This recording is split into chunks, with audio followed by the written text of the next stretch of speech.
Nam Kavipidiritam Kalmashapaham Shravanamangalam Srimadatam Bhui Garanantiye Bhurida Janaha. Good evening, everyone. Welcome to our class on the Gospel of Sri Ramakrishna, where we were in the middle of the entry from October 16th, 1882, last time, about a month ago. And we're continuing. And if you recall, Naren, his beloved, Sri Ramakrishna's beloved Naren, Swami Vivekananda, and a number of other young men were staying with him that night. And the next morning, they see him uttering these mantras spontaneously. Veda, Purana, Tantra. Another one, Gita, Gayatri.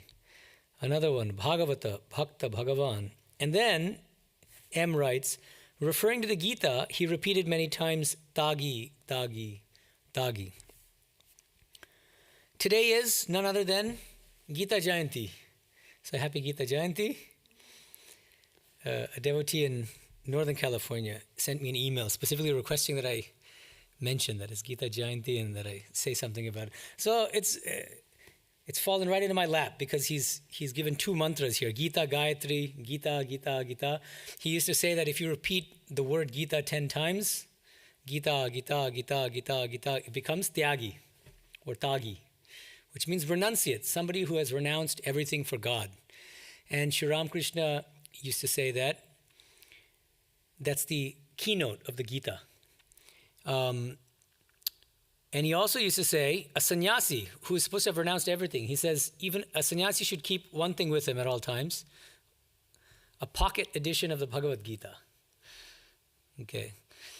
So the Gita he held in very high esteem. Now, let's continue. So this is just a continuation of that day's, now it's October 17th, 1882, because it's the next day.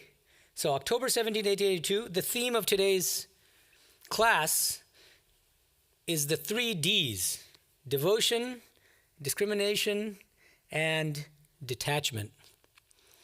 The word for devotion is bhakti. The original word for discrimination is viveka. And the word for detachment is vairagya. Some people cringe at the word discrimination because obviously there's one meaning of the word which is negative, like racial discrimination. But words are polysemous. They have multiple meanings. And when you call somebody discriminating, for instance, you're not saying anything bad. It means that the person has good taste. And in this case, so some people suggest that a better translation of viveka is discernment, and one which is more PC. It doesn't have the negative connotations that the word discrimination does. And I don't have any real objections to the word discernment, except that discrimination is you discriminate between X and Y, which is crucial to the spiritual practice. In the way that Sri Ramakrishna describes it, he says you have to discriminate between God and everything else, between the eternal and the non-eternal, right? And you can't use this word discern or discernment in that way. You don't discern X from Y. So I think it's still significant, and I think it's helpful to use the word discrimination to translate viveka for that reason primarily, because it's really about separating two different things that often get confused. All right, so with that said, let's begin. In the meantime, the morning service had begun. Oh, by the way, just page numbers. So this is 123 of Nikhilanandaji's English translation, the Gospel. And those who are following the Bengali, it's page 72 of the one volume Bengali Kathamrita. In the meantime, the morning service had begun in the temples of Kali and Radhakanta. Sounds of conch shells and cymbals were carried on the air. The devotees came outside the room and saw the priests and servants gathering flowers in the garden for the divine service in the temples. From the Nohabot floated the sweet melody of musical instruments befitting the morning hours. Narendra and the other devotees finished their morning duties and came to the master. With a sweet smile on his lips, Sri Ramakrishna was standing on the northeast veranda, close to his own room. Narendra. We noticed several sannyasis belonging to the sect of Nanak in the Panchavati. Master. Yes, they arrived here yesterday. To Narendra. I'd like to see you all sitting together on the mat. As they sat there, the master looked at them with evident delight. He then began to talk with them. Narendra asked about spiritual discipline. Master. Bhakti, love of God, is the essence of all spiritual discipline. Through love, one acquires renunciation and discrimination naturally. Narendra. Isn't it true that the Tantra prescribes spiritual discipline in the company of women? Master. That is not desirable. It is a very difficult path and often causes the aspirant's downfall. There are 3 such kinds of discipline. One may regard woman as one's mistress, or look on oneself as her handmaid, or as her child. I look on woman as my mother. To look on oneself as her handmaid is also good, but it is extremely difficult to practice spiritual discipline looking on woman as one's mistress. To regard oneself as her child is a very pure attitude. So let's pause here. So a couple things I want to bring your attention to. Sri Ramakrishna says right off the bat, Bhakti, love of God, is the essence of all spiritual discipline. That's Nikhilanji's translation. Actually, the original Bangla is extremely succinct. He says, Bhukti Shar, 2 words, Bhukti Shar. Bhakti is the sara, is the essential thing, or is the essence of spiritual life. So the essence of all spiritual discipline, I'm not sure, but just it's the essential thing, seems to me. Why is it such a powerful practice? He explains in the next sentence. Through love, through bhakti, one acquires viveka and vairagya, renunciation and discrimination naturally. It comes automatically. You don't have to work for it separately. This is also why I think that Sri Ramakrishna says again and again, Kuli Juge Narodiya Bhakti.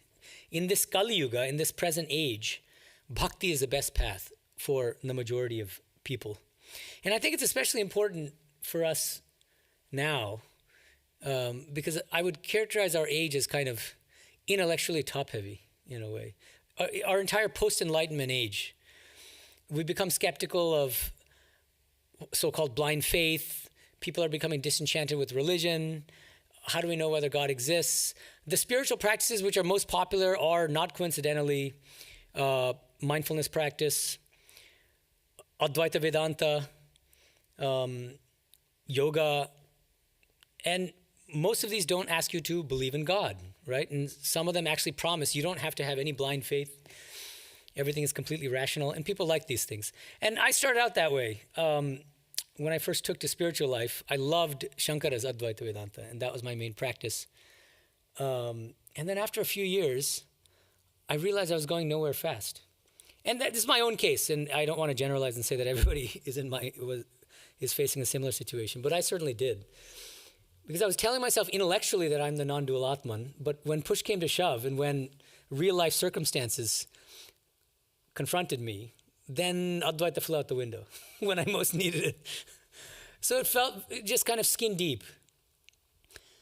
And I was studying academic philosophy. That was my PhD subject, philosophy. And so very intellectually top-heavy. So it was a real journey for me to move from head to heart. And when I did, I opened myself to bhakti. And I sort of circled back to Sri Ramakrishna. My first inspiration was Swamiji, Swami Vivekananda. And I read him as teaching pure Advaita. I didn't care for God. I read Sri Ramakrishna's teachings, but that wasn't my main inspiration. And then now I find myself circling back to Sri Ramakrishna. Anyway, it's a little autobiography, sorry. Now, toward the end of this passage I read, Vivekananda asks a very interesting question. Isn't it true that the Tantra prescribes spiritual discipline in the company of women? And Sri Ramakrishna's answer is significant, and I think there's a pretty serious translation issue here. And so let me, for those of you who know some Bengali, I'll just read the Bengali quickly and then I'll explain why I think the translation has some issues. Sri Ramakrishna, ওসব ভালো পথ নয়, বড় কঠিন আর পতন প্রায়ই হয়। বীর ভাবে সাধন, দাসী ভাবে সাধন আর মাতৃভাবে সাধন। আমার মাতৃভাব, দাসী ভাবও ভালো। বীর ভাবে সাধন বড় কঠিন, সন্তান ভাব বড় শুদ্ধ ভাব। Okay. In Nikhilanji's translation, the first two sentences are fine, but then he says, there are three such kinds of discipline. And the such here, I think, really throws off the meaning of the original Bengali. Because it seems to me that when he says there are three such kinds of discipline, I think most people will assume that what he means is there are three kinds of tantric discipline that involves the company of a woman, right? And that's not what Sri Ramakrishna is saying. So all he says is, Vira Bhava, so there are three kinds of sadhana, Vira Bhava, Dasi Bhava, and Matri Bhava. And the such here is not there. So I don't want you to think I'm making heavy weather of a single word. I think that one word really makes a huge difference here in the meaning of the entire paragraph. Because there are three such kinds of discipline means there are three tantric kinds of discipline involving the company of a woman. As far as I can tell, what he's saying in the Bengali is there are three kinds of sadhana, the first of which involves the company of a woman. It's called Vira Bhava. You are the Vira, and you look upon God as your mistress or as your lover. But the other two are Dasi Bhava and Matri Bhava. Dasi means a female servant. So thinking of yourself as a servant of God, that's the Dasi Bhava. That doesn't involve the company of a woman. And then the third kind of sadhana, Matri Bhava. That means literally the attitude of a mother, but you're not the mother in this case. You're looking upon God as your mother. And you as her child. Okay? This also does not involve the company of a woman, right? So of these three sadhanas, it's the first one that is his direct answer to Naren's question. Naren asks, isn't there a tantric sadhana that involves the company of a woman? Sri Ramakrishna's answer, on my understanding of the Bengali, is yes, it's called the Vira Bhava sadhana, where you take God to be your mistress, and it involves an actual woman and this and that. But the other two do not fall under tantric practice. They're just general spiritual practices. What were they again? Dasi Bhava, so thinking of yourself as a servant of God and God as your master.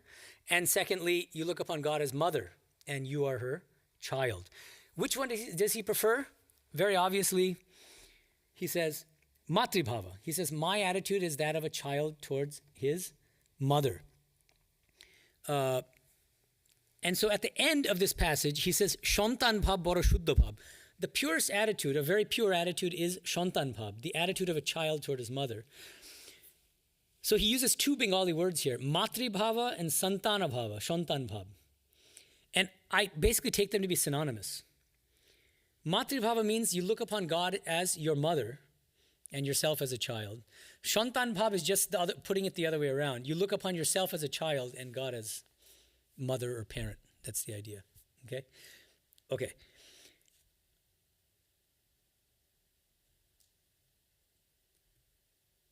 Okay, so let's move on. The sannyasis belonging to the sect of Nanak. Oh, by the way, which religion is the sect of Nanak? Sikhism, exactly. And they believe in the formless but personal God. They don't believe in avatars, incarnations. They don't believe in God with form. One thing that I find a little bit puzzling, and either people here or somebody online might be able to chime in on this. Sikhism is not a monastic tradition, as far as I'm aware. It teaches the value of householder life. And so these are some sannyasis belonging to Nanak sect, so Sikh sannyasis. I just find that curious historically theologically. But if anyone knows about this tradition of sannyasi Sikhs, I'd be interested. Okay, the sannyasis belonging to the sect of Nanak entered the room and greeted the master saying, Namo Narayanaya. Sri Ramakrishna asked them to sit down. Namo Narayanaya means you're bowing down to God. You see God in the other person. That's the way that monks traditionally greet each other. Right after this, there's a new section in the Bengali And the section is called Ishura Shab Shambhab. And then M, because he was Western educated, he used English words sometimes. So in this section heading, the first half is in Bangla, Ishura Shab Shambhab, and then he uses the English word miracles. Okay, so that's the section heading. So now let's continue. Master. Nothing is impossible for God. Nobody can describe his nature in words. Everything is possible for him. There lived at a certain place 2 yogis who were practicing spiritual discipline. The sage Narada was passing that way one day. Realizing who he was, one of the yogis said, "You have just come from God himself. What is he doing now?" Narada replied, "Why, I saw him making camels and elephants pass and repass through the eye of a needle." At this, the yogi said, "Is that anything to wonder at? Everything is possible for God." But the other yogi said, "What? Making elephants pass through the eye of a needle? Is that ever possible? You have never been to the Lord's dwelling place." At 9 o'clock in the morning, while the master was still sitting in his room, Monomohan arrived from Kunnagar with some members of his family. In answer to Sri Ramakrishna's kind inquiries, Monomohan explained that he was taking them to Kolkata. The master said, "Today is the first day of the Bengali month, an inauspicious day for undertaking a journey. I hope everything will be well with you." With a smile, he began to talk of other matters. Okay, let's pause here. First of all, he tells a really interesting story involving these 2 yogis. What's the difference between these 2 yogis? One of them thinks God is capable of doing anything, making the impossible possible, like even putting camels through the eye of a needle. And the other one is much more, quote unquote, rational and not willing to accept certain things about God. And obviously Sri Ramakrishna is favoring the first kind of yogi, who says that everything is possible for God. Sri Ramakrishna in many places will say, "Can a 1-seer pot hold 10 seers of milk?" So it seems to me that the second yogi, the second type of yogi, is the one who thinks that he or she has got it all figured out. And that since I can't fathom how God can do X, Y, or Z, therefore I can't believe that God can do it. It's not possible for God to do it. We're confining God within the limits of our own puny little intellects, basically. And not open to the possibility that God can accomplish things that are far beyond our ken. Okay? And the last paragraph is really, I find it really fascinating, and it raises some questions for me, which I want to mention. Monomohan, a devotee, says that he's about to take his family to Kolkata from Dakshineshwar. Sri Ramakrishna tells him, this is not an auspicious day to do that. It's the first day of the Bengali month. What does he mean by this?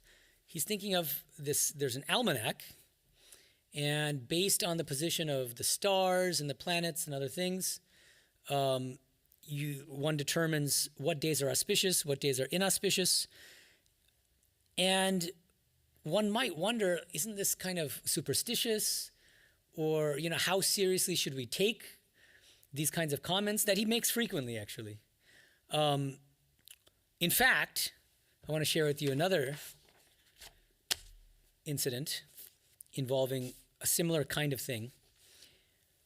In January 1884, Holy Mother Sharada Devi visits Sri Ramakrishna in Dakshineshwar. And she visits Sri Ramakrishna in his room. A few days before, in a state of samadhi, the master had fallen and fractured a bone in his left arm. Sri Ramakrishna asked her when she had left home and learned that it was a Thursday afternoon, which is inauspicious according to the Bengali almanac.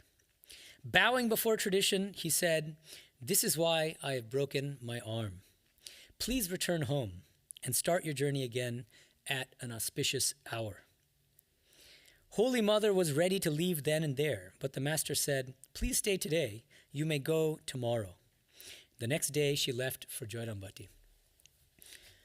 It's quite interesting, right? He had seem to have very strong beliefs in certain days being auspicious, certain days being inauspicious, based on the positions of planets and stars and all that. And I don't disbelieve this necessarily. I mean, I think astrology is also, Vedic astrology is based on the same principles. At the same time, I want to raise a question. And see, when I raise questions, sometimes I raise questions to which I don't have a particularly good answer. And this is one of those cases. And I don't want you to think that I'm carping, that I'm criticizing Sri Ramakrishna. That's certainly not what I'm doing. This is an exercise in faith-seeking understanding. It's a way of deepening our faith because I think it's good to ask questions. So here's the question.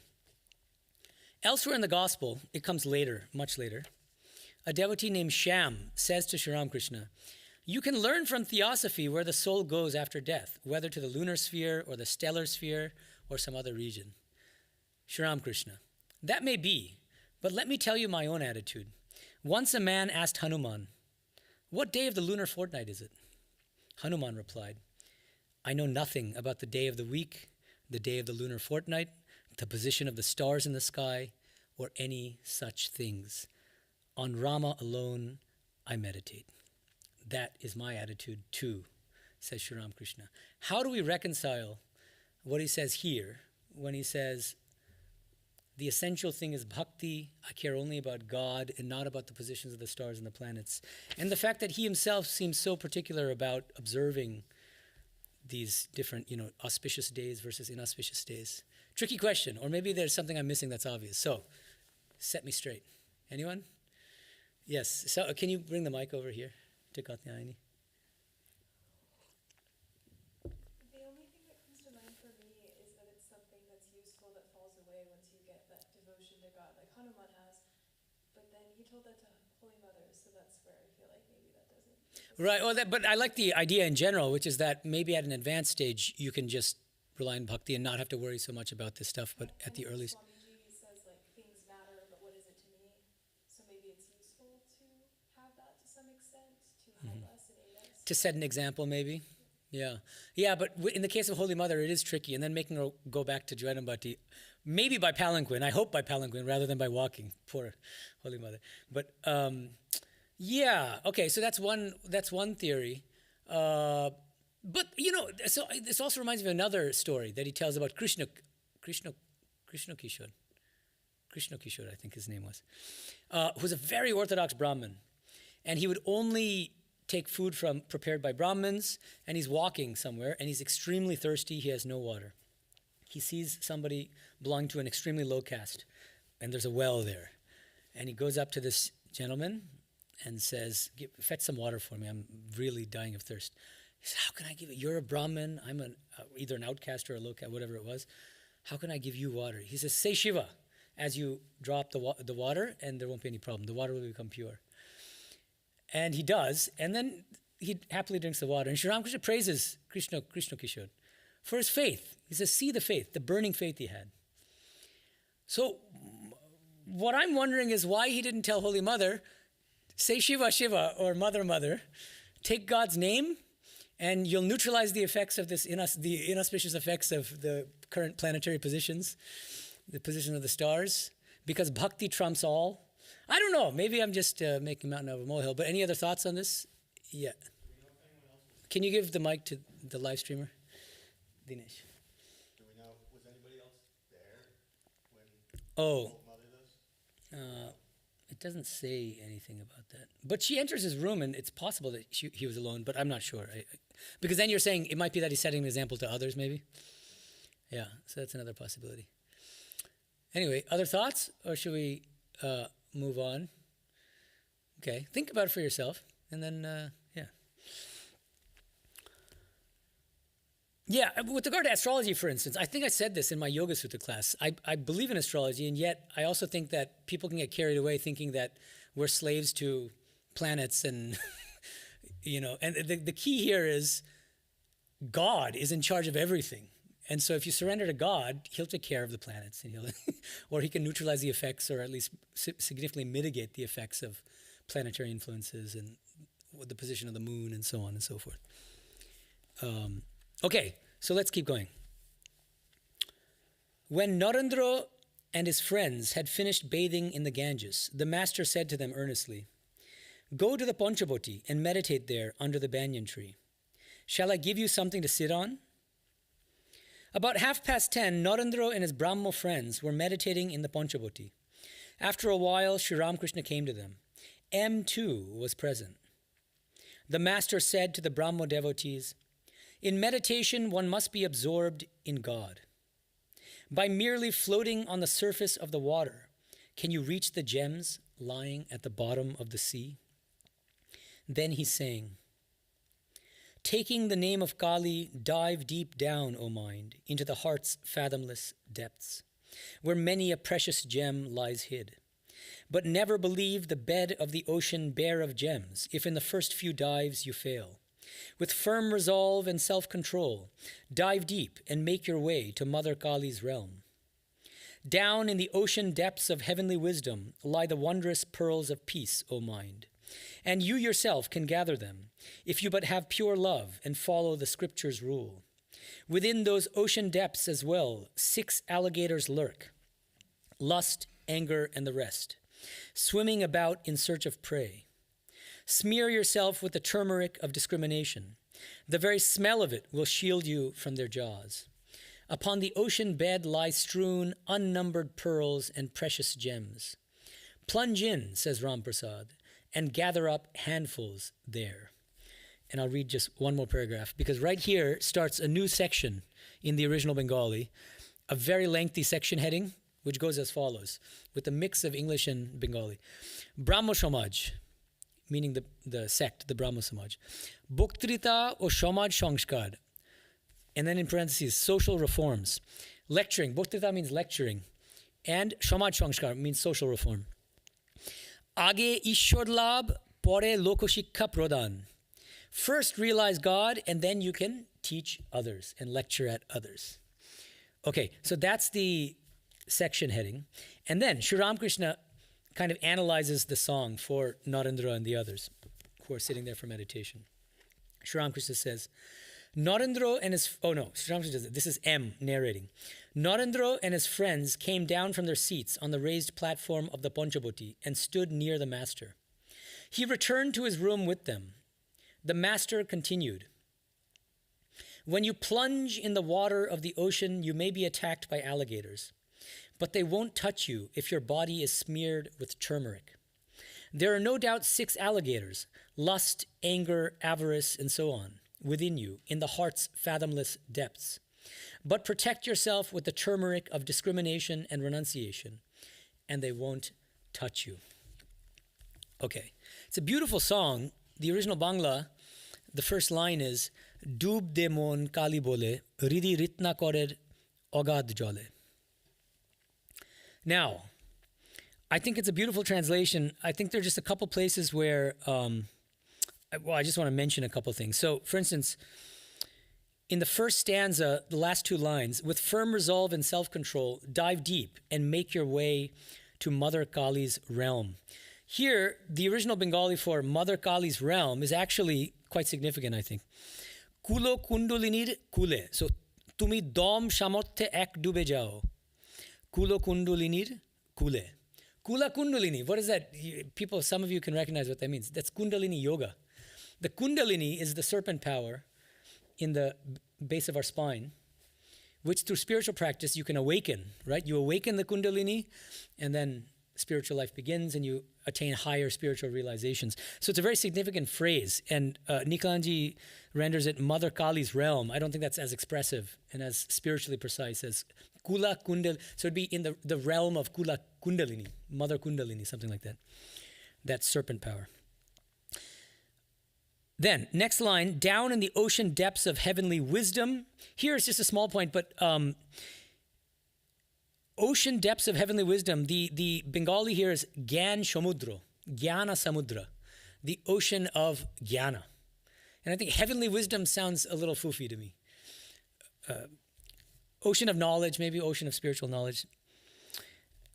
And finally, the most serious translation issue, I don't say it's wrong. I think that this is a really tricky thing to translate. So let me read you the Bengali and then I'll talk about it.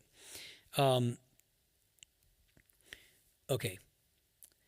তুমি ভক্তি করে কুড়ায়ে পাবে শিবযুক্তি মতো চাইলে. That's the key sentence here that I want to focus on. Nikhilanji renders this as, and you yourself can gather them, these wondrous pearls of peace, if you but have pure love and follow the scriptures' rule. Scriptures and then apostrophe and then rule. The scriptures' rule. And the Bengali here for and follow the scriptures' rule, the original Bengali is Shiva Yukti Moto Chaile. Shiva Yukti. Shiva Yukti. This is tricky. Two words combined, Shiva and Yukti. Shiva we think means God Shiva, the God Shiva, right?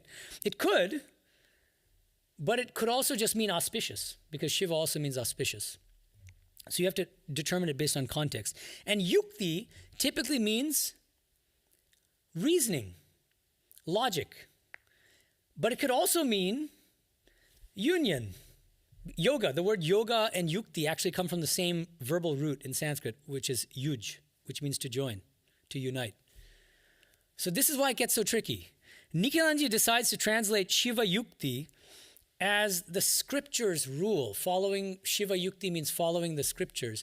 And I think there's some, one could pursue this because this song is clearly within a tantric framework. It's a song to Mother Kali. She's a tantric goddess. Kula Kundalini, the Kundalini yoga is mentioned, which is also tantric. So in the context of tantra, there's a tantric scripture called Shiva Samhita. And it's possible that Ram Prasad had in mind a scripture like when he says Shiva Yukti, you should follow Shiva Yukti in the sense of these tantric scriptures on Shiva and on Mother. So I think that's Nikhilanji's reasoning. And so that's one possibility. Then I also consulted the M Trust translation of this song. Totally different. And the M Trust translates this as wishing for union with Shiva. Okay. So the M Trust is taking Shiva as Shiva the God and Yukti in that second sense that I mentioned, which is this uniting with. So desiring union with Shiva. I asked two senior swamis, I can name them, I don't think they'll be embarrassed, Sarvadevanandaji and Sumanasanandaji, both of whom feel that Shiva Yukti here is more along the lines of Yukti meaning a kind of spiritually beneficial reasoning. So Shiva in the sense of auspicious or beneficial, spiritually beneficial, and Yukti being a kind of reasoning or even discrimination, right? Because the theme of today's class and the whole conversation is viveka, discrimination between what's real and what's impermanent and so on. And so I also find that plausible. Neither of them thinks that this M Trust translation as wishing for union with Shiva is contextually plausible. Shiva can mean Shiva the God in other contexts, but in this context they feel that that's not accurate. So I'll leave it up to you guys. And so, and people who know Bengali online as well, you can chime in the YouTube comments. How do you interpret this line, Tumi bhakti kore kuraya pabe, Shibo jukti moto chaile? What is this Shibo jukti moto chaile? Do you agree with Nikhilanji's translation or the M Trust translation?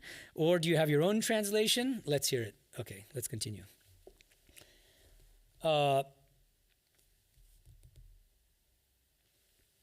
Sri Ramakrishna, what can you achieve by mere lecturing and scholarship without discrimination and dispassion? God alone is real and all else is unreal. God alone is substance and all else is non-entity. That is discrimination. First of all, set up God in the shrine of your heart and then deliver lectures as much as you like. How will the mere repetition of Brahma profit you if you are not imbued with discrimination and dispassion? It is the empty sound of a conch shell. There lived in a village a young man named Poddolochan. People used to call him Podo for short. In this village, there was a temple in a very dilapidated condition. It contained no image of God. Ashvatha and other plants sprang up on the ruins of its walls. Bats lived inside, and the floor was covered with dust and the droppings of the bats. The people of the village had stopped visiting the temple. One day after dusk, the villagers heard the sound of a conch shell from the direction of the temple. They thought perhaps someone had installed an image in the shrine and was performing the evening worship. One of them softly opened the door and saw Poddolochon standing in a corner, blowing the conch. No image had been set up. The temple hadn't been swept or washed, and filth and dirt lay everywhere. Then he shouted to Podo, "You have set up no image here, within the shrine, O fool. Blowing the conch, you simply make confusion worse confounded. Day and night, 11 bats scream there incessantly." Then Sri Ramakrishna says, "There is no use in merely making a noise if you want to establish the deity in the shrine of your heart, if you want to realize God. First of all, purify the mind. In the pure heart, God takes his seat. One cannot bring the holy image into the temple if the droppings of bats are all around. The 11 bats are our 11 organs, 5 of action, 5 of perception, and the mind. First of all, invoke the deity, and then give lectures to your heart's content. First of all, dive deep, plunge to the bottom, and gather up the gems. Then you may do other things. But nobody wants to plunge. People are without spiritual discipline and prayer, without renunciation and dispassion. They learn a few words and immediately start to deliver lectures. It is difficult to teach others. Only if a man gets a command from God after realizing him is he entitled to teach." Let's pause here. First of all, big whopper at the very beginning. Let me repeat again what Nikalanji says. What can you achieve by mere lecturing and scholarship without discrimination and dispassion? He's addressing Naran and his Brahmo friends. So he's kind of poking at these Brahmo followers for already giving these lectures after having studied scriptures for a couple of days and, meditated for a couple of hours. And talking big about Brahman, Brahman, Brahman. Okay. Then he says, or Nikalanji says, that this is what Sri Ramakrishna says, God alone is real, and all else is unreal. But, what does he actually say? Ishwar shotto ar shob anitto. Ishvara alone is satya, is real. Ar shob anitto. Everything else is anitya, impermanent. And impermanent is not the same as unreal. Something can be real but impermanent. And I think that's actually truer to the spirit of Sri Ramakrishna's teachings. So this is a consistent pattern I find in Nikalanji's translation, is that when Sri Ramakrishna says anitya, he tends to translate it as unreal because of maybe leanings toward classical Advaita Vedanta. Then Nikalanji says, God alone is substance and all else is non-entity. This is, the original Bengali here is Tini bostu ashav abostu. Vastu. So God alone is vastu. Everything else is avastu. So here, it's a little tricky to translate, but God alone is the essence, maybe. And all else is maybe insubstantial. I feel like that might be a little better than non-entity. Because non-entity, again, suggests totally illusory or unreal, which I don't think is Sri Ramakrishna's intention. Okay, so that's quite significant. And then, with regard to this Podo story, which is quite charming, the 11 bats, what are these 11 bats? The 11 bats, and they're leaving droppings all over the temple. Those 11 bats are, according to Sri Ramakrishna, our 11 organs. The 5 organs of action, in Sanskrit the term is karmendriyas. What are those? They are mouth, feet, hands, organ of excretion, and organ of procreation. So these 5, karmendriyas, organs of action. 5 organs of perception. The Sanskrit and Bengali term here is jnanendriyas. What are those 5? Eyes, ears, nose, tongue, skin, or touch. Well, yeah, skin. Okay? And then, finally, the 11th bat is the mind. So what's he saying? You have to control these things. You have to purify the mind before you can install the divine in your heart. And how do you do that? By restraining the jnanendriyas, by controlling what you're perceiving through your senses. And also what you're doing with your body, right? So the karmendriyas these are all physical organs, right? The mouth, feet, hands, organ of excretion, organ of procreation. And so this, I think we can link this to the sadhana chatushtaya, or specifically, that's a fourfold sadhana discussed in Vedanta, but specifically what's called the Shat Sampat, the 6 treasures in spiritual life. And the first 2 are Shama and Dhamma. Okay, Shama is restraint of mind. Dhamma is control of the sense organs. So one way of putting this is that control of the jnanendriyas and control of the karmendriyas together, so control of those 10 organs, falls under Dhamma. Okay?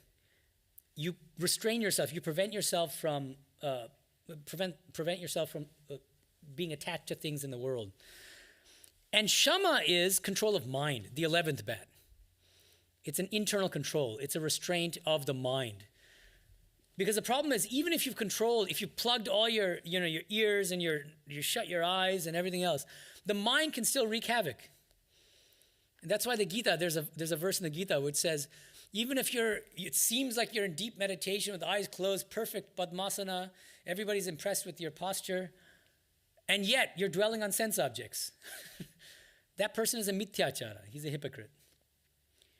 Right? So ultimately you have to control the mind, because even if you stop all the organs and everything and you sit stock still, the mind can still be dwelling on worldly things. So all of these 11 bats, it's important to control all of them. But I have another question here. And it refers back to something Sri Ramakrishna says earlier. Remember what he says about bhakti. Bhakti is the one essential thing, bhukti shar. Why? Through love, through bhakti, one acquires renunciation and discrimination naturally. Which means we don't need to work on viveka and vairagya, cultivating those things separately, right? They'll come as a matter of course as we deepen our bhakti practice. Now here, in his story about Podo, here's my question. I mean, couldn't the story be understood to mean that you can't just take God's name and expect great things to happen? You need to purify your heart first. And you need to have viveka and vairagya. Sri Ramakrishna himself is saying, people are without... he says, first of all, invoke the deity, and then give lectures to your heart's content. First of all, dive deep, plunge to the bottom, and gather up the gems. Then you may do other things. But nobody wants to plunge. People are without spiritual discipline and prayer. I just want to mention, the Bengali here is slightly, some of the words don't match exactly. Yeah,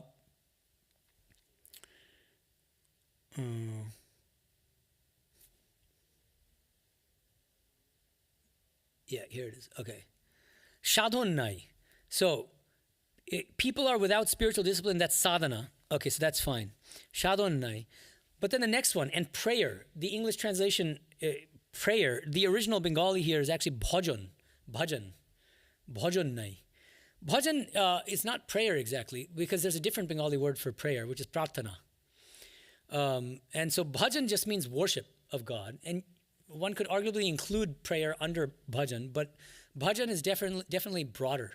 So it includes, I would say, just all the different devotional practices, one of which is prayer.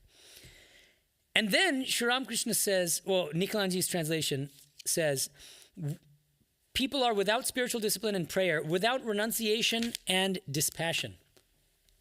Here I find it a little confusing, because the Bengali here is Bibek Boiraggonai. Viveka and Vairagya. People don't have Viveka and Vairagya. Typically, Nikalanji translates Viveka as discrimination, as we've been seeing in the course of this section. But here, he seems to be rendering it as renunciation. And then Vairagya he renders as dispassion. So Viveka is kind of missing here as far as I can tell. So the word for renunciation in Bengali and Sanskrit would be tyaga, typically. And this is actually viveka, so it's discrimination between what's real and what's impermanent. And vairagya, there are different translations of it. One is dispassion, another is renunciation, another is detachment. And I prefer detachment of the three. I think it's etymologically, it makes the most sense. And it also doesn't imply that you have to become a monk and renounce the world and leave everything. You have to be detached. It's an internal detachment more than anything else. Okay. Okay, so now let's finish off the section. Thus conversing. Oh, maybe I should mention one more thing before. At the very end, he says, he's again criticizing a little bit the Brahmo Samaj people who are overeager to lecture. He says, they learn a few words and immediately start to deliver lectures. It is difficult to teach others. Only if a man gets a command from God after realizing him is he entitled to teach. Us monks, we read the gospel pretty regularly. And these kinds of statements haunt us, or haunt many of us, because I'm up here lecturing and teaching without having realized God. And so this is I brought this up when I first joined in India. I asked a senior monk about this. And this has come up. Many monks raise the same issue. Sri Ramakrishna said we shouldn't be lecturing and teaching until we realize God. So what the heck are we doing? One answer I got is the following, which is that, so Sri Ramakrishna says, only if a person gets a command from God after realizing him is he entitled to teach. So one senior Swami said, well, you're getting the command from us, from the senior Swamis, from the head of your center, and we are appointed by headquarters, and because the Sangha, the Ramakrishna order itself, is the embodiment of Sri Ramakrishna here on earth. So they kind of do this thing where by the transitive property, the command from a head is actually a command from God, even though we haven't realized God, or at least most of us haven't. You decide how convincing you find that, but I'll move on. Yeah. Right. Can you give the mic to him so that online people can hear his wonderful insights? Well, sometimes there's different opinions of what the realization of God is. And for some of them, I go, oh, I've realized God. Wow, well. Okay, no, I'm joking. That's good. Yeah, I hear it, yeah. Yeah, no, I hear you. Actually, thank you. You were really good at, by accident, segueing into the next part of what I'm going to talk about, because it literally, he brings us up. So let me complete this, and then remind me if I forget to come back to your point, because I think it's an excellent point. Exactly. Are there degrees of realization? Is it all or nothing? All right, so here we go. Let me finish the section. Thus conversing, this is a new section in the Bengali, and the section is called, it's pretty intense, actually, so just trigger warning. Okay, Abidda Stri, which means how does he render that? We'll get there soon. It's basically he says an ungodly wife, but somebody who distracts you and makes you deviate from spiritual life. Abidda Stri, and then antarik bhakti hole shokole boshe ashe. If you have genuine bhakti, devotion toward God, shokole boshe ashe, others will come under your control. Like you'll be able to handle other people. Okay, so that's the section heading. Now, as I said, intense. Thus conversing, the master came to the west end of the veranda. M stood by his side. Sri Ramakrishna had repeated again and again that God cannot be realized without discrimination and renunciation. This made M extremely worried. He had married and was then a young man of 28, educated in college in the Western way. Having a sense of duty, he asked himself, do discrimination and dispassion mean giving up woman and gold? He was really at a loss to know what to do. M to the master. What should one do if one's wife says, you are neglecting me, I shall commit suicide? Master, in a serious tone. Give up such a wife if she proves an obstacle in the way of spiritual life. Let her commit suicide or anything else she likes. The wife that hampers her husband's spiritual life is an ungodly wife. Abidda Stri. Immersed in deep thought, M stood leaning against the wall. Narendra and the other devotees remained silent a few minutes. Silent is not strong enough because the Bengali here is obak. Abak means, it literally means, so the sentence is, Narendradi bhaktogono khonokal abak hoiya rohilen. Avak, that's the Bengali, avak, which means speechless, but it's more than that. Stunned. They are sitting there stunned and speechless at the same time. Okay, let me continue. The master exchanged several words with them. Then, suddenly going to M, he whispered in his ear, but if a man has sincere love for God, and man here just means a person. If a person has sincere love for God, then all come under his control, the king, wicked persons, and his wife. Sincere love of God on the husband's part may eventually help the wife to lead a spiritual life.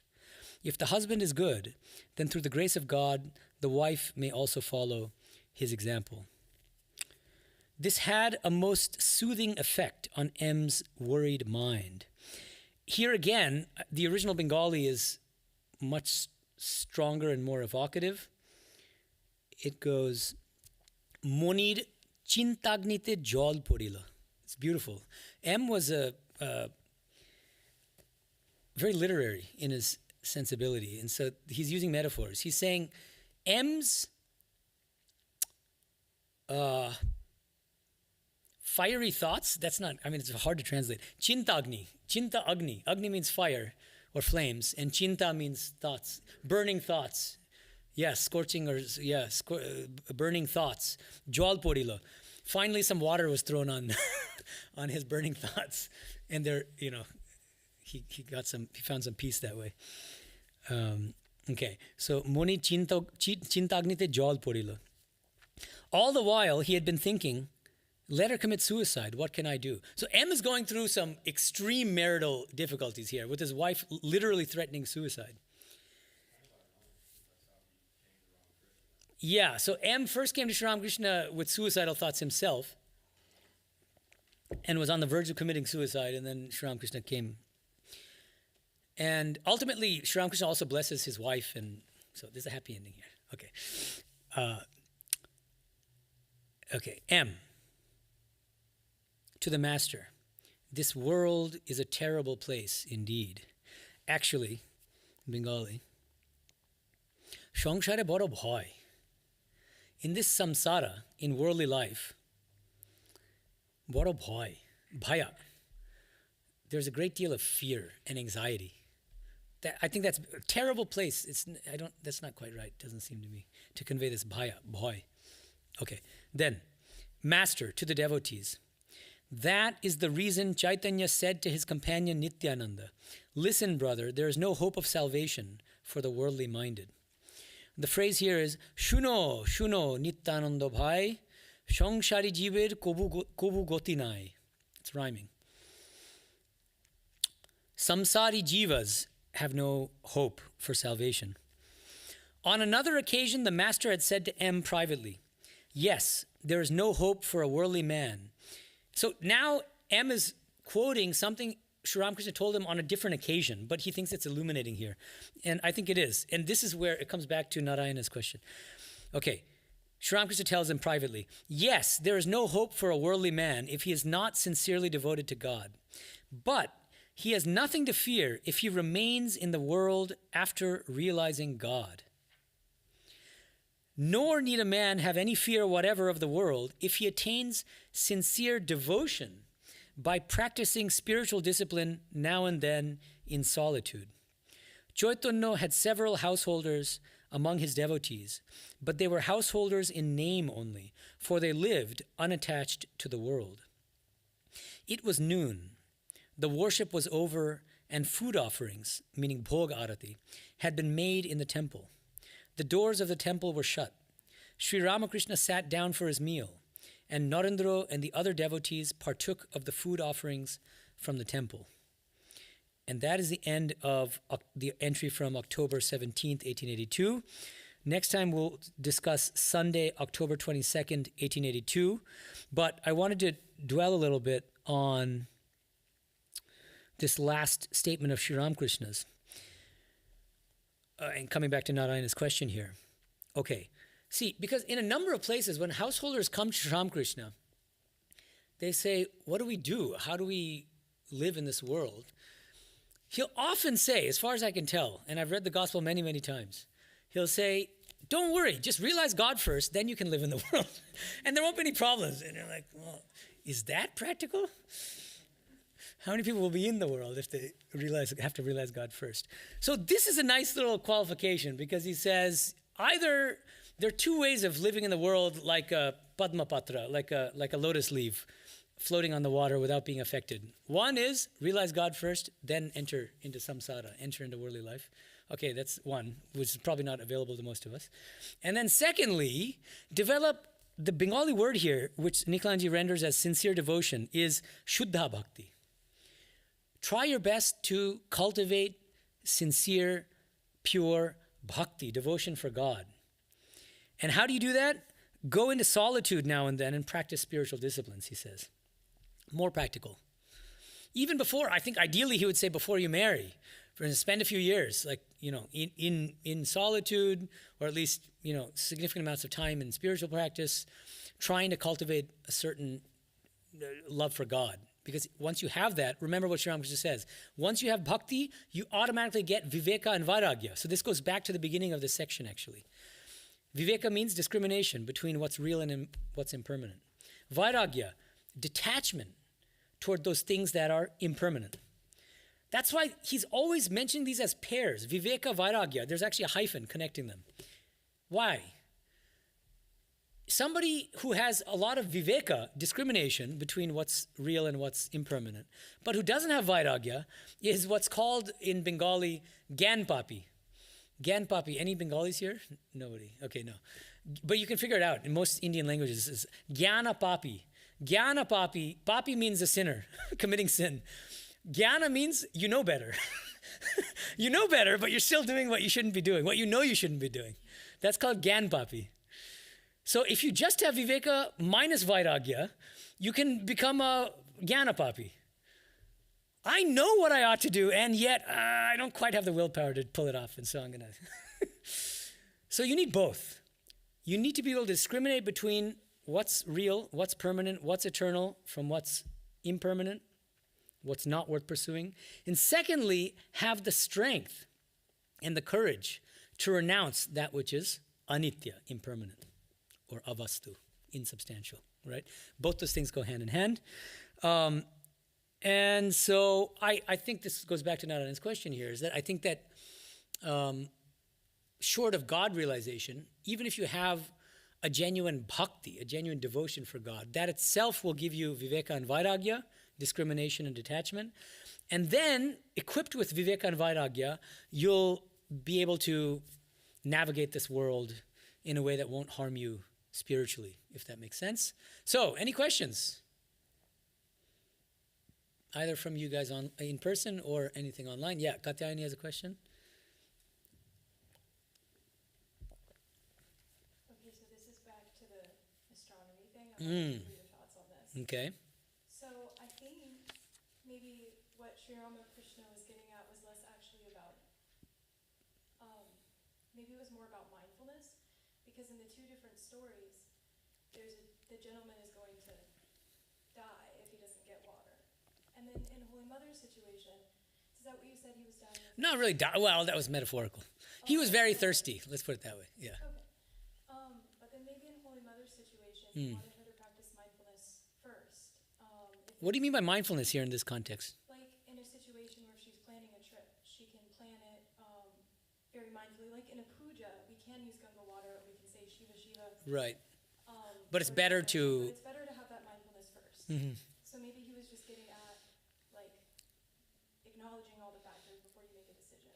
Right, I see. Like, because these things are real, even if they're not the most important thing, better in the future to be more mindful and think about the day that you're going to leave from your house, But something like in that. a situation where it's like... An emergency, here's right. something, then lean on God. But lean on your own ability to be smart first, maybe. Okay, that's an interesting suggestion. Yeah. Do you have your hand up? No. Oh, okay. Yeah, Ethan. Why don't you think the heart is one of the organs in the story in one of the 11 bats? Well, he doesn't include it he says there are 5 organs of action, 5 organs of perception, and the mind, because the heart's really our asset. It's a spiritual asset. We don't need to control it. We need to actually access it, and we need to let it flourish. And we're trying to install God in the heart, and we do that by purifying the mind of worldly attachments and desires, right? Yeah. Thank you. And other questions? Yeah. Darshan? You were just telling about Jnanapapi, Mm-hmm. meaning the lack of vairagya. Yeah. Are you equating then the detachment vairagya with willpower vairagya? I think you need willpower to have detachment, to be detached. That's the way I see it. You can know something you shouldn't be, if there's a rasgulla in front of it. For a Bengali, rasgullas are hard. Or for me, I don't care for rasgullas so much. Rasmalai, for anyone who cares. Okay. So there's a big, delicious-looking rasmalai made with homemade chana. Okay, so it's the best kind of rasmalai out there. And I'm looking at it. And I know I've got diabetes. I don't have diabetes, but let's imagine I do. So I shouldn't be eating this, but it's right in front of me. And so I have the viveka. I know fully well that I shouldn't be eating this rasmalai. But I can't resist because it's right in front. If it wasn't there, I'm not going to go to a store and buy it or make my mom make it. But if it's in front of me, very hard to resist. So that means I would have, in that case, it would be viveka, but without the vairagya, that detachment to prevent me from pouncing on that rasmalai in front of me. Does that make sense? Now, there is a philosophical question here, which I raised in my Gita class a couple weeks ago, which is this. In ancient Greek philosophy, Socrates raises a very interesting question. And he asks, is akrasia possible? A-K-R-A-S-I-A. Akrasia is weakness of will, which is essentially what I'm calling viveka minus vairagya, discrimination minus detachment. And Socrates makes an interesting case that it's not possible. Socrates says, if you really know that the rational course of action is not to eat the rasmalai, you can't possibly eat the rasmalai. What's actually happening in the case where I think I have viveka, I shouldn't eat the rasmalai, but I end up eating the rasmalai, what actually happens is I've rationalized my desire to eat the rasmalai, and basically I do this kind of quick 11th hour justification and say, one rasmalai is not going to kill me, and it's not such a big deal. I'll just take the insulin afterward anyway. That means I've decided on the spot that it's actually more rational for me to eat that rasmalai, which is staring me in the face. So there actually is an interesting philosophical question here of whether it's even possible to be a Jnanapapi or an acratic. Acratic is the Greek term. Or have viveka without vairagya. And I'll leave it up to you to decide what that could be. Sri Ramakrishna says they come in pairs. Yeah, viveka vairagya. They come together. They go hand in hand. Something I heard a long time ago is that nobody ever does anything wrong. And the justification was the same things that you're talking about. That to do something wrong, such as stealing, well, I'm stealing for my family. So it's not wrong. You justify it. And it's actually a really helpful thing to think that people are really innocent. They always do the right thing from their own point of view. And maybe that's not the right point of view for other people. Maybe it's a crime and you'll get in trouble or whatever. Yeah. No, I see what you're saying. I mean, I think that there are also baser motives for stealing than helping your poor family, for instance. But for the person who's actually doing the stealing, it seems right from their own rationale. Yeah, no, I get it, yeah. They don't really do anything wrong. Yeah, no, I get it. I mean, I recently... To appreciate people for what they are. Right, no, I get that. And it generates sympathy and compassion. And I also think that there's this, what is it called, neuro-linguistic programming? Neuro-linguistic programming, NLP. And there's this almost mantra in that within that framework, which is, as far as I know, everybody is doing their best with the resources available to them. Isn't that along the lines of what you're saying? Yeah. Everyone is doing their best with the resources available to them. One other part of it is that everyone is God, and so God is doing godness no matter what. Yeah. I mean, Yeah. somebody that you think is despicable and terrible is still God, Yeah, no, that's true. It's true. The best they can. Yeah. No, I think that's right. I just gave a talk in Trabuco called Clowns Tumbling, where that's the basic thesis, actually, is that we're all just mother playing in different forms, good, bad, ugly, and everything in between. So I think that's right. At the same time, Sri Ramakrishna would say, yes, it's true that Narayana dwells in everyone and in all beings, but he says, that doesn't mean I'm going to go and hug a tiger. The Narayana in the form of a tiger. I'll do namaskars to him from a distance. And so we still need to keep that in mind as well. Both those things kind of can go hand. I think they can both be true at the same time. Thank you. That's a nice point. Yes, Anna? Annapurna. No, I'm joking. Yeah. Yeah. Hopefully. So, when Emma was asking, Who was asking? M M. was asking about his wife, he said, well, for example, what is it? An ungodly wife. And he said, if my wife is having problems with me, this finding the Dharma, and she says, well, I'll kill myself. Mm-hmm. Do you think Ramakrishna was trying to make a point about Vairagya? Because Vairagya? Vairagya, like he was trying to make a point, like you should release her, God will take care of her. If you focus upon God, it will make it easier. Maybe. I mean, it's difficult to say, right? Because he could obviously peer into people's souls and understand their minds. So that is possible. Thank you for also mentioning, again, this ungodly wife. It doesn't sound like quite the right translation of avidyastri is the Bengali here. Avidyastri. Huh? Yeah, it's a woman of ignorance. And of course, he's only saying that because he's talking about M's wife. And so it could be the other way around. Avidyabar, which would mean the husband of ignorance. Yeah, ungodly wife sounds a little funny, right? But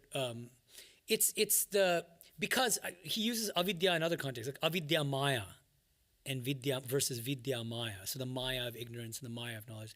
There's also vidyastri, he'll say, He, in fact, when M first meets him, he asks M, is your wife avidyastri or vidyastri? Is she a wife of knowledge? Or I wonder how Nikalanji translates it there. It might take me some time to figure that, to see what he says. But in any case, yeah, I don't think it's ungodly versus godly so much as one who, a spiritual person basically, and one who is very worldly, something along those lines, and one who will plunge you more deeply into ignorance, or one who will help you on the path of spiritual knowledge, something like that. Yeah.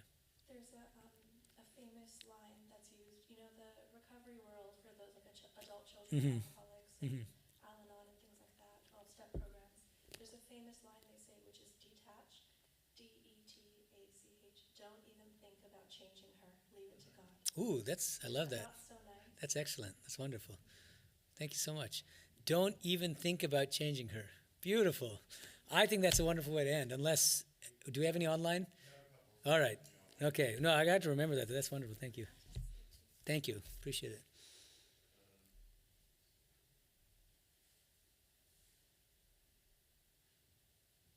So in answer to the question about Sikhs and Dasis, Mm-hmm. we had a comment that the Sikh sect of Udasi Sikhs is ascetic.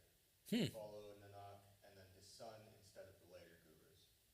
Some people also speculate that Totapuri Maharaj was partially or fully a follower of Udasi. Wow. Well, that's all very interesting information. Thank you for sharing that.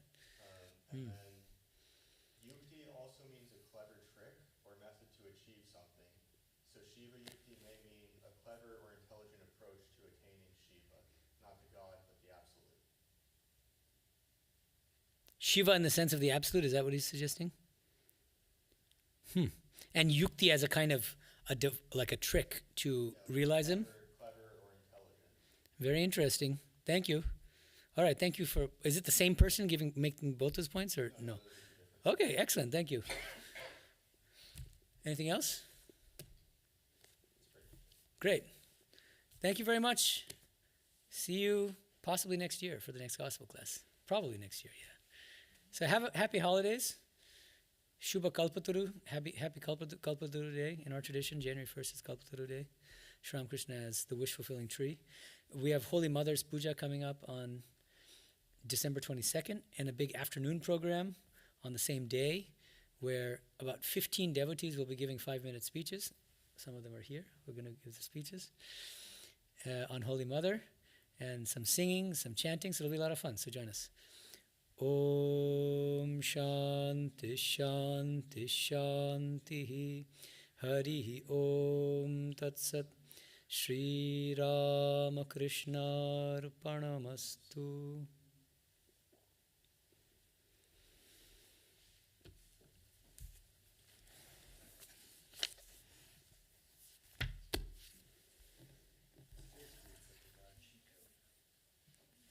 I really like that detached. That was excellent. Don't even what? Think about changing her.